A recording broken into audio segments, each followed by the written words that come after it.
Kalaboso ang 35 anyos na babae matapos itong nagnakaw ng mga grocery items sa isang grocery store sa Barangay Poblasyon, Villasis, Pangasinan.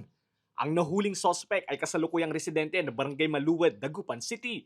Ayon sa pulisya, napansin umano ng isang empleyado ng naturang grocery store ang kahina-hinalang kilos ng sospek. Isinilid umano ng babae ang mga grocery items sa kanyang bag saka inililipat sa isang sako sa labas ng tindahan. Nakuha mula sa sospek ang samut-saring grocery items na nagkakahalaga ng 7,514 pesos. Huli nila na nagnakaw po ng mga grocery items. Yun po, tinurn over nila dito sa ating himpilan. Yung mga grocery items nilagay niya sa kanyang bag at yun nga po na buti nga po may nag-check sa CCTV. And nailabas niya po yung mga items, lilipat niya sa isang sako, papasok ulit, tapos kukuha ng mga items, ilalagay niya ulit sa sako sa labas po.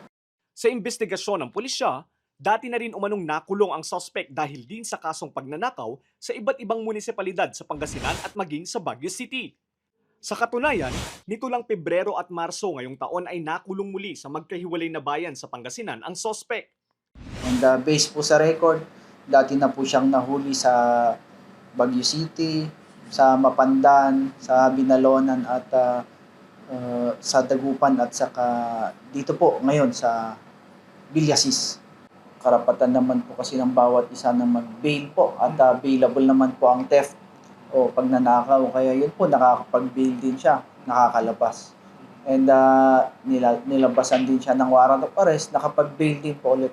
Hawak ngayon ng pulisya ang suspect na mahaharap sa reklamong theft. Tumanggi na itong magbigay ng pahayag. Samantala, nagpaalala naman ng pulisya sa publiko na maging mapagmatsyag laban sa mga kahina-hinalang individual upang maiwasan ang ganitong uri ng krimen. Doble ingat po tayo ngayon at marami pong gustong mag-shortcut nga po, yung maghanap buhay na shortcut ang gusto and nakikisuyo rin ako sa mga nabibiktima na mag-file tayo ng appropriate complaint or kaso kasi minsan po ay yun po yung ayaw po nilang mag-file ng reklamo dun sa mga nahuhuli nating suspect kaya pabalik-balik na lang po. Lester Narag, Balitang, Solid North.